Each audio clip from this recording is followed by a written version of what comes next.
Welcome everyone. Hi, I'm Chris and I'm thrilled to welcome you today to the latest edition of our live stream, The Amplify Your Brand series, the ultimate live on building powerful brands in today's digital age.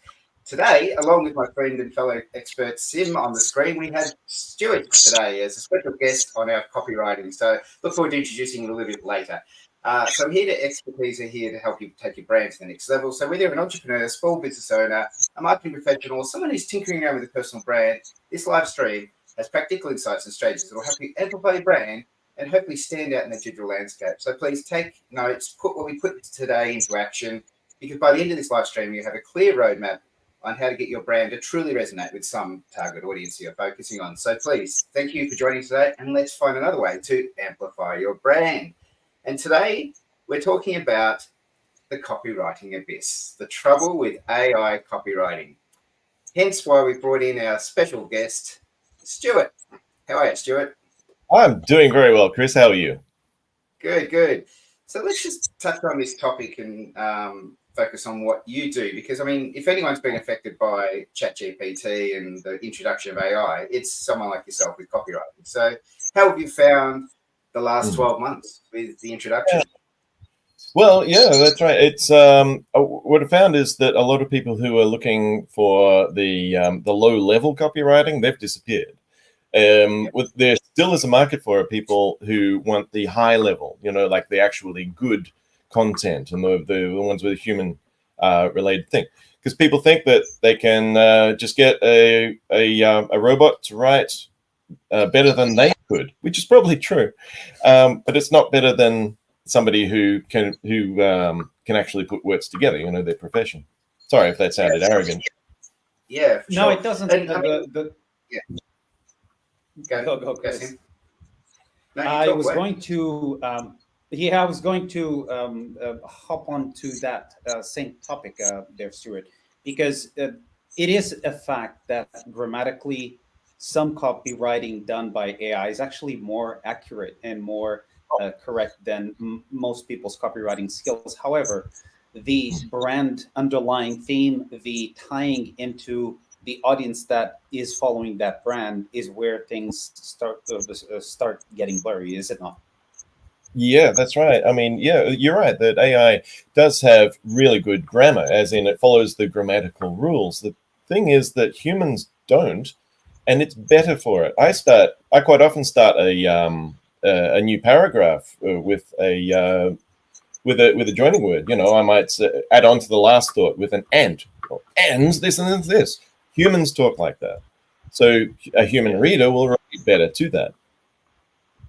Yeah, correct. Yes. One thing I didn't do at the beginning here, Stuart, was position you as our expert today. So, do you want to maybe just give us a little bit of a background on what you've done and who you are, and how we've come to be today with you being our lead copywriter on this? Like, it's not like you're just some random guy we pulled off the street. So, tell us about yourself.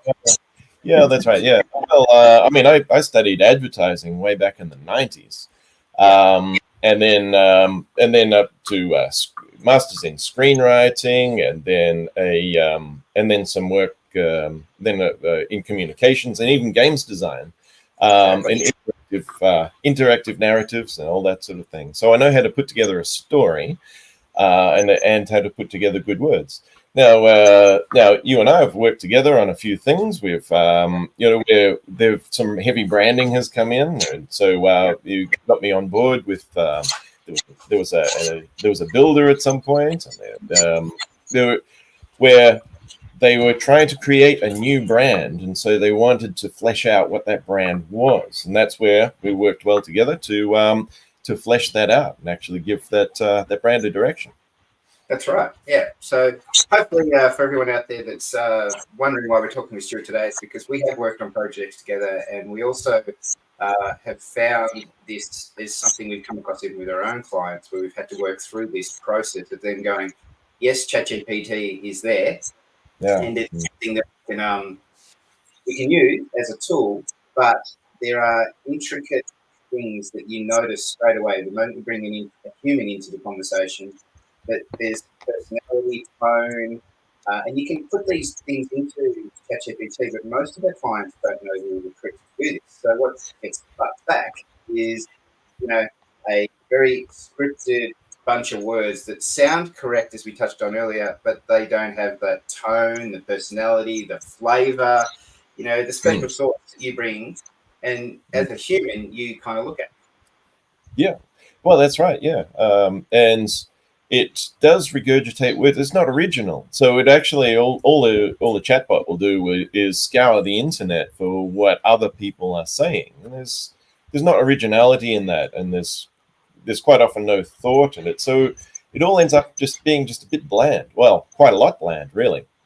Pretty much, and I think that's why as just touching on, you're going to mention this in a second, but the Google have picked up that this is going on, and now they're putting some algorithms in place to pick up that if a script is looking like it's come from a computer, then they're going to do some action that makes you either.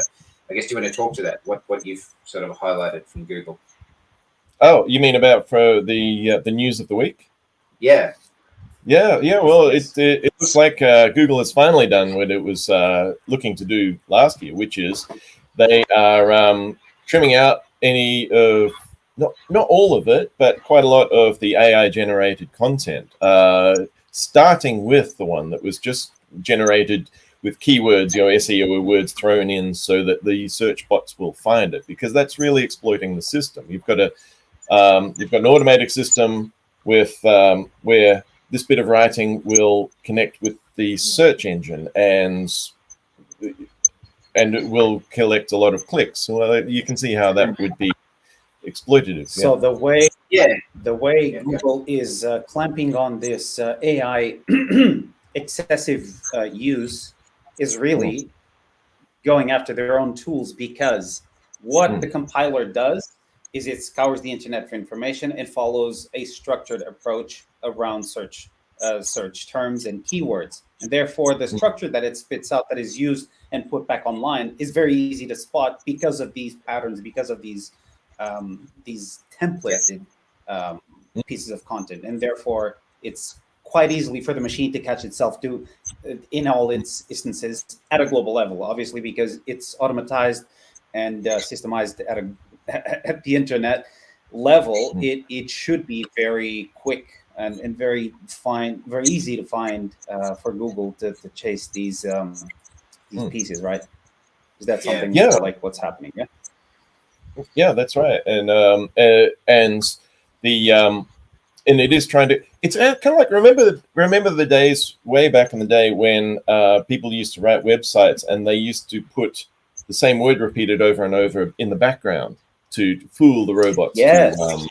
Coming along. Black hat techniques. Yes. That's right.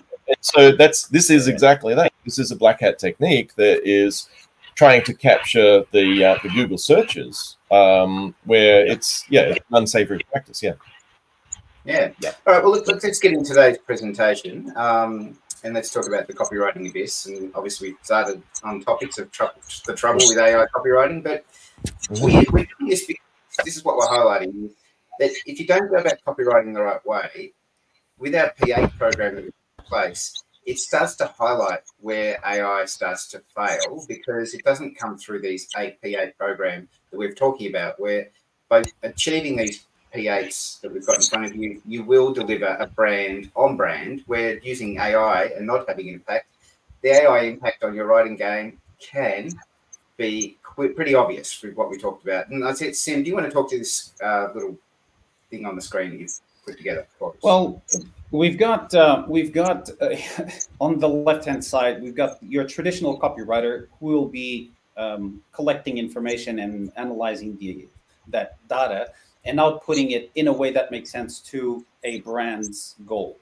Whereas on the other side, we've got the automated version that collects scrapped data from the internet and creates a one and zeros based approach to putting out a string of words that make grammatically correct sense to humans, but are nothing more than that spitting out of the information that it's collected. It's not paying attention to the audience. It's not paying attention to the tone of voice that the brand uses. It's definitely off the mark on a number of fronts, at least at this point in time.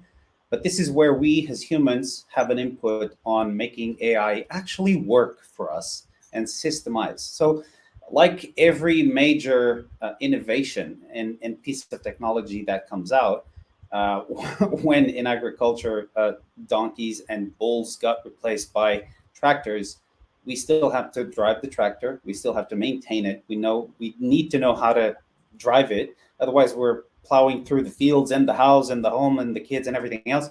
But with AI, we're at the pre-embryonary level, I would say, because 1 year in, 1.5 years in, we're already realizing that, oh, there's a too much degree to using it. So hopefully today we help people understand that AI is a tool, and it's still up to us to use that tool. That's right. Yep. So let's get on to one aspect of what we're finding that AI is not very good at. Now, when I say not good at, again, it depends on what you input. So crap in, crap out. But if you put in good input, you might get some good input back. But it's still, you need to know the tricks to trick the AI to understanding the personality tone, the flavor, as we said, the way that you talk on a regular basis. Now, it does learn this over time, but it's still not perfect in the way it is.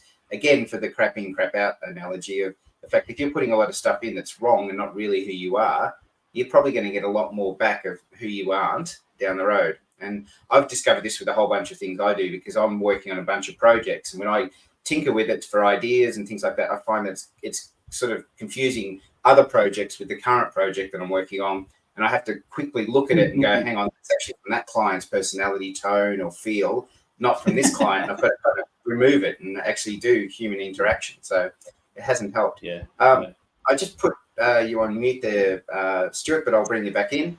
Talk about emotional journeys. So why do people love a story, especially a story that's an exploration or a discovery, where the emotional journey, it's created by human writers who captivate readers, and this is where the AI culture. Talk me through it. So that's right, yeah, because we are emotional beings. We are motivated by everything emotional.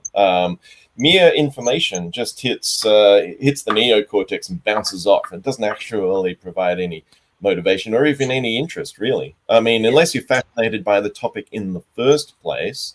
And I know some people who are fascinated by, film developing and things like that. And get the but yes, people love to watch an emotional journey, or particularly be part of an emotional journey, and part of somebody going through something. AI only presents information, and so it doesn't quite get the emotional highs and lows. Actually, even humans are terrible at writing a story if you get enough of them, like in a committee. A committee cannot write a good story because you really need one person's journey to hit the emotional highs and lows, so that people are engaged with what's going on. And that's great for writing a narrative story, but it also comes to writing websites and writing articles and that sort of thing, because you introduce the topic, you inform people why it is that they might be interested in it. They place the reader in the story. And this all lends into exactly the philosophy of that story brand. I believe we're applying. That Yeah, no, I agree. Yeah, no, and the reason we do that, right, is that, and the story brand creator talks about this, is if you walked into a movie theater and you saw the boy's going to get the girl, and all they did was just walk in and just see each other in the cafe and start getting it on, like, movie over, right? But we need conflict, tension. We need, like, he misses his opportunity, or he says the wrong line. She hates him. He loves her. She doesn't have any interest. She finds a new, like, you want all that journey that people go on, and you've got to express that throughout. Otherwise, you don't get 2-hour movie. You get like a 2-minute movie. Well, that's right. An interesting one. Yeah. Stories are. Well, the stories are a perspective, and the brand is a perspective of the owner's business and how he presents that story to the world. The same story, and some movies or some narratives have been split up in different movies. Like Star Wars is an interesting comparison, because it tells a story from different angles at different points in time, and sometimes it even jumps back and forth in that timeline. So a story presents a perspective, usually of the hero. That's where it makes sense to tell that story from the hero's perspective, because it's going to tie into him winning at the end, but he still goes through the challenges and the conflicts and the tension. And AI, at this point still, is not fully capturing the perspective or the lens from which that story is being approached. It collects information and dumps it in a grammatically correct, cut dry kind of way.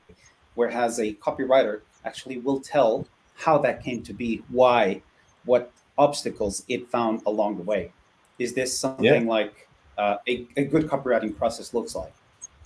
Yeah, that's right. And actually, I've got a good example of a story. I don't know. I love the series of ads for the Uber book ahead Uber rides at the moment. To describe it, there's a human situation, like they're all sitting down playing Monopoly, and then the woman just next to him lands on Park Lane and buys Park Lane, and he discreetly books an. What are you doing? Oh, I'm booking an Uber for 45 minutes from now. Okay.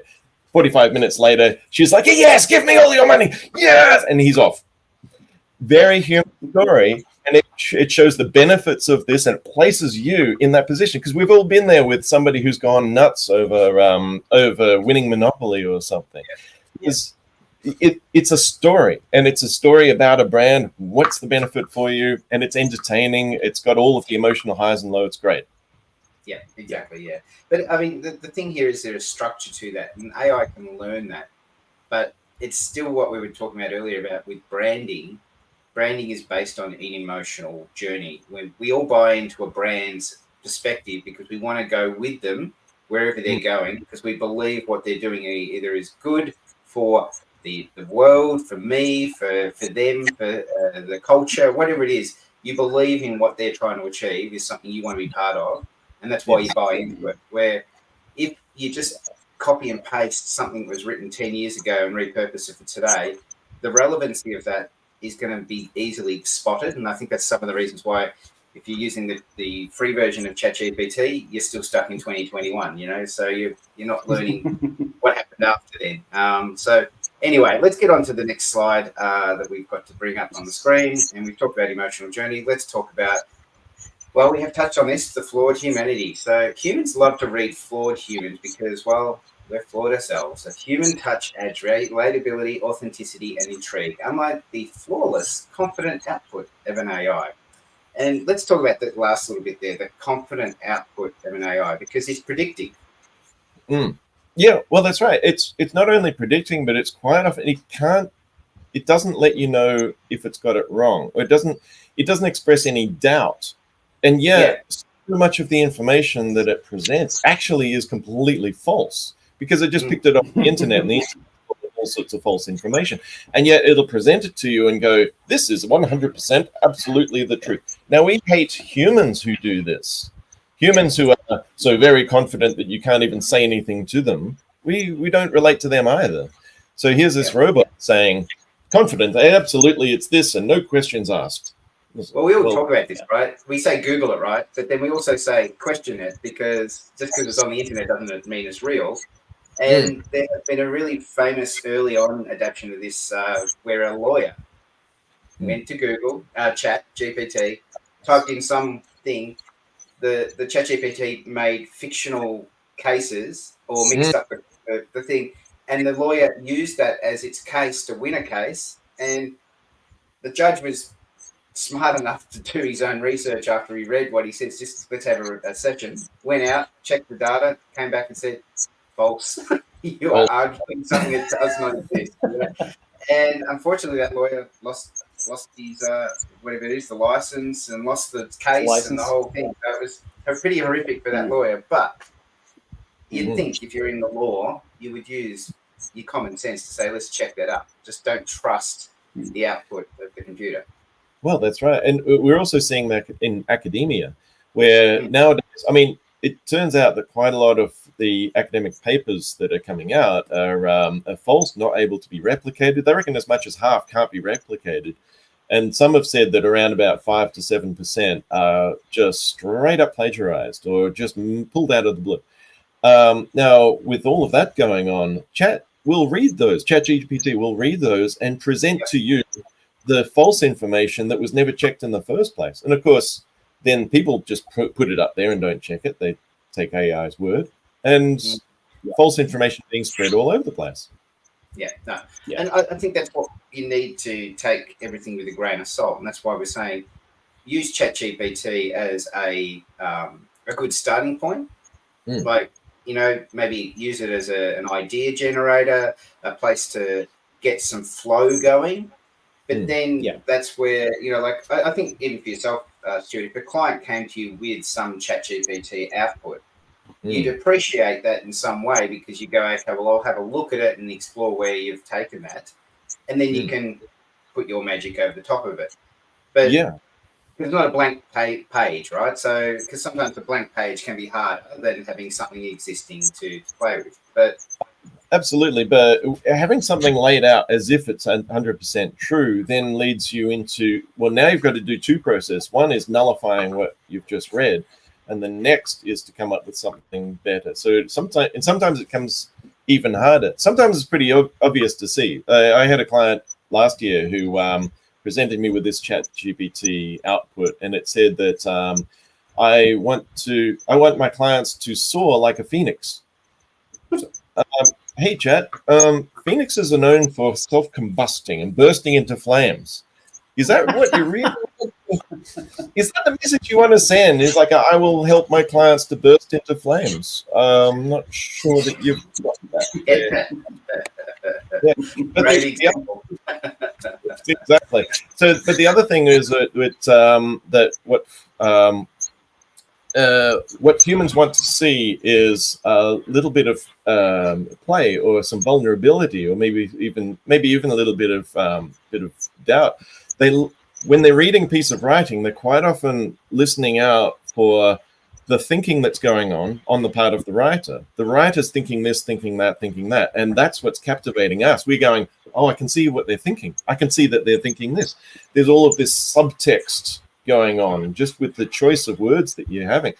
AI's got none of that. It just straight up does it. There's no subtext. It's just, I mean this, and this is what I mean. Bang. Yeah, exactly.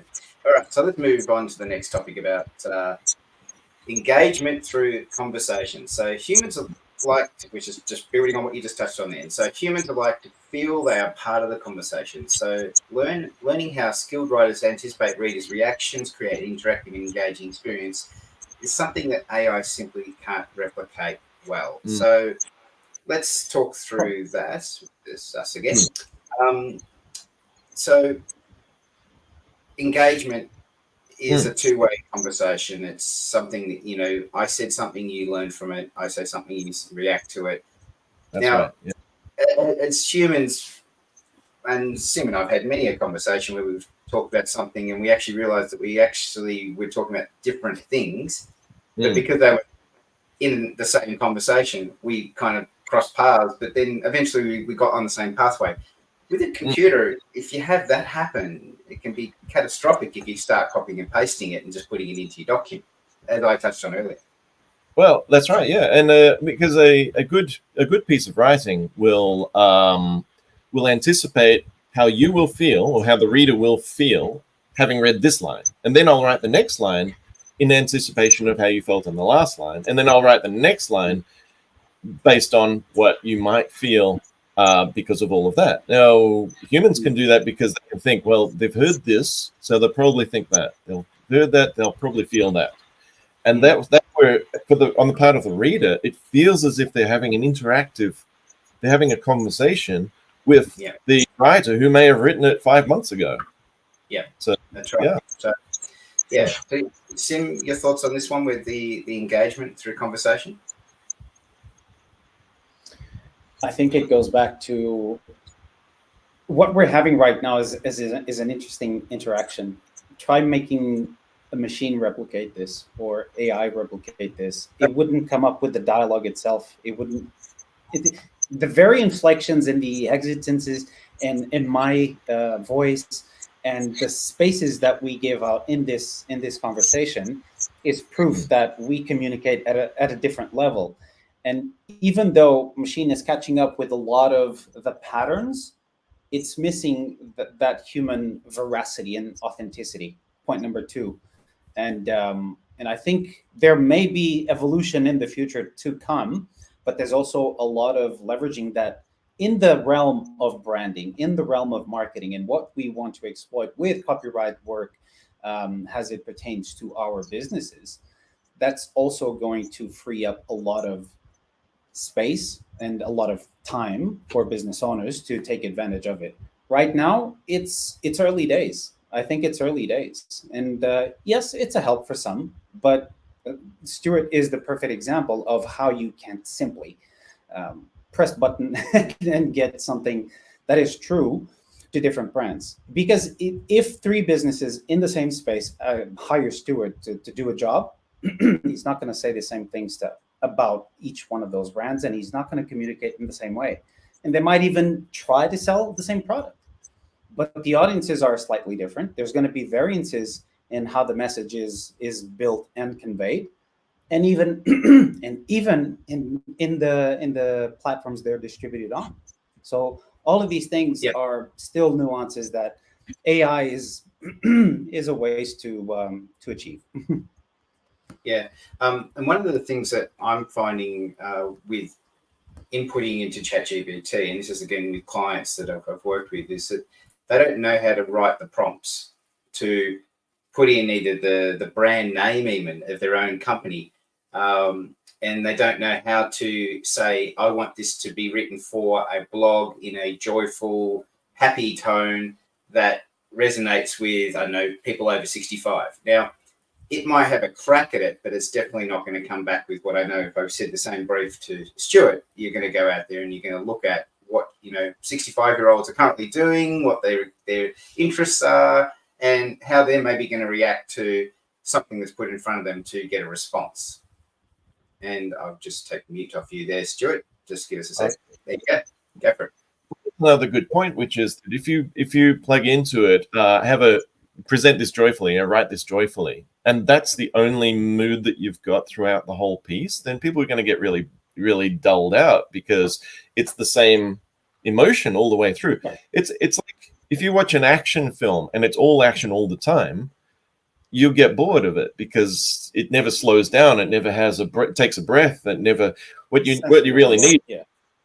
Yeah, well, that's right. Yeah, sensory overload, but it's also what you need is kind of an emotional modulation. Kind of like so that there might be this bit's interesting, this bit's exciting, this bit's a little bit more somber, and so so a human can take you through that journey. It would be a hell of a thing to try to get a chatbot to give you those emotions. And that leads us into the power of empathy. So humans are much more motivated by fear, disappointment, the victory of achieving a goal. So exploring the profound impact of empathy on storytelling and why AI is lacking this crucial element falls short in stirring true emotions. And I guess that's just building on what you just touched on then, Stuart. Like it's something that empathy isn't something that's built into a computer. It's something very human that we pick up. I mean, I gather that it is getting better with what I'm seeing with some of what AI is doing, but it's still not there. It's not fully understanding what it is to be a human. Now, I'm not saying even humans, because there are a lot of people we know in our lives that don't have that empathy button. Like they just do not get it. They can see someone crying in front of them and we're just like, what's wrong with them? So we know of those people, but generally if you can plug into the empathy of a situation, that's where, and I was touching on this at the very, very beginning about branding, right? Branding is based on that emotional journey you're taking someone on. And if you can get that empathetic moment where someone can buy into it, you are getting it's like a gateway drug to the next level of being committed to your brand and using your brand as an ongoing basis, because that constant empathy that you show them and they go, you really get me. Like this experience I'm having is the one I want to have, or the solution you're providing seems to always nail it. And I always feel good at the end of it, or I always feel the way I was expecting to feel because you guys keep delivering it that way, is what I find that a AI would struggle with. Well, Well, yeah, that's true. And the empathy is exactly the points that we raised before, which is that it needs to be good writing. It anticipates what mood people are going to be in, and then enhances that. And once people have their emotions engaged, yes, they are more engaged, but they also take action by the end. Because yeah, we're not motivated by just information. We're motivated by the emotional impetus that we've got from it. Yeah, we decide emotionally and rationalize the decision afterwards. Is really what marketing is all about. Steering the emotion up and pushing a decision, which then kind of has to be justified in the buyer's or the audience's mind in order to not invalidate that decision that was made. Yeah, that's right. Yes, and you can throw a lot of good information in there to help them to justify what the decision that they've already made on an emotional level anyway. Yes. Yeah, that's correct. Yes. All right. So I think this brings us to the coffee cup moment. So this is a moment where we get to reflect on everything we've just talked about today. So, what are you doing to me there, young Sim? Coffee cup moment. So, if you were just going to reflect on everything we talked about and summarize things, Stuart, what's your thoughts on recapping what we've talked about? Well, it's that we have a really rich experience available to us from human writing and human interaction with other humans. I mean, this is largely what business is a human will like what another human is doing and want to be part of that. And so we're providing these journeys so that people will better interact with another person. AI that'll attract the Google search, but then it won't do anything by the time it gets there. So I'm on team human. Yeah. Yes. But we're saying not get rid of AI, right? That's the thing. We're not saying it. In fact, it can be a useful tool. For example, now I haven't.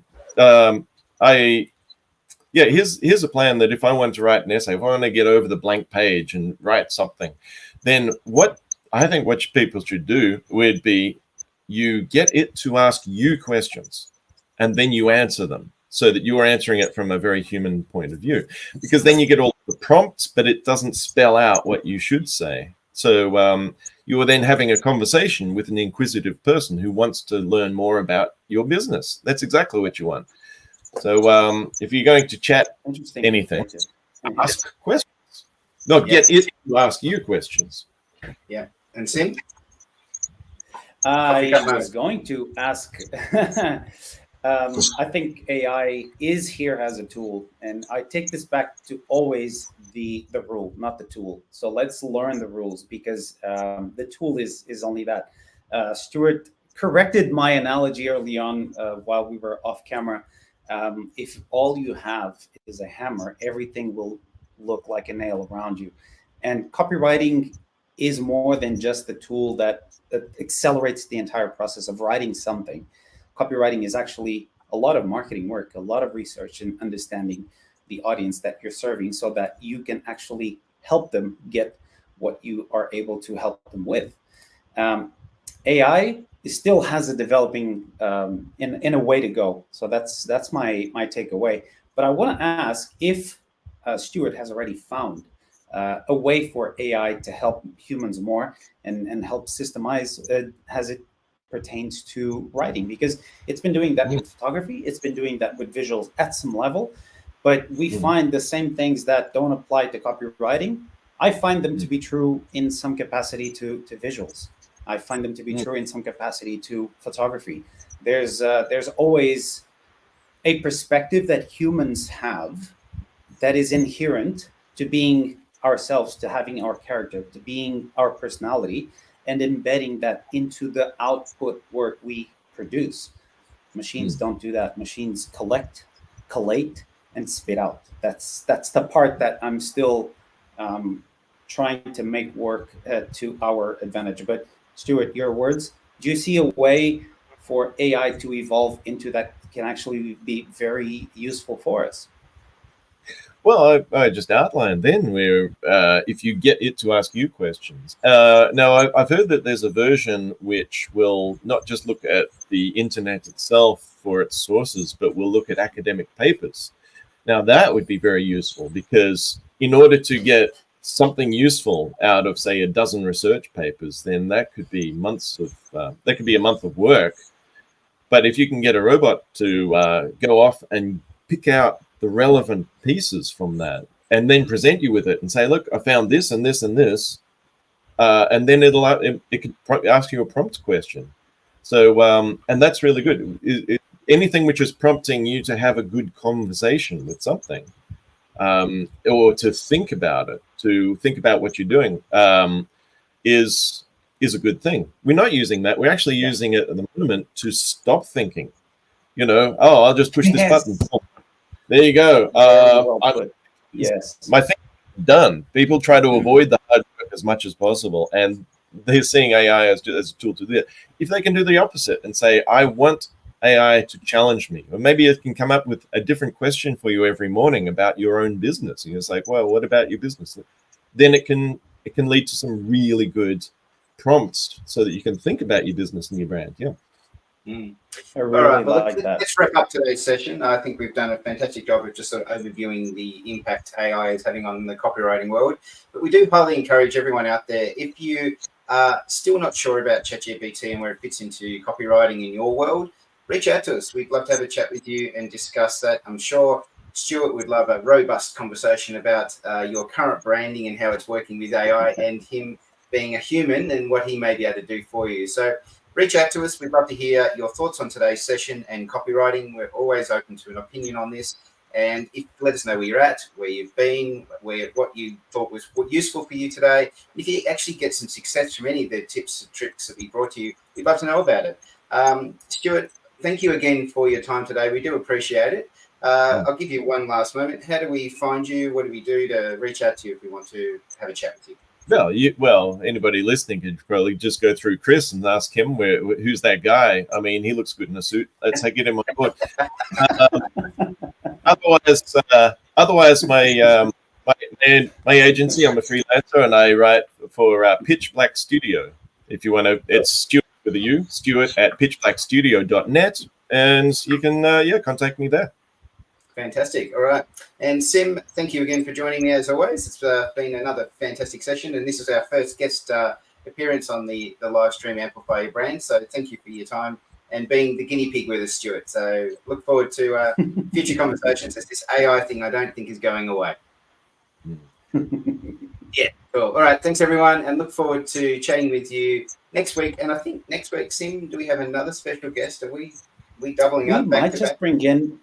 Yes, we might just bring up another professional whose industry is being impacted by AI, photography, and we're gonna have some interesting conversations with Jordi, our photographer.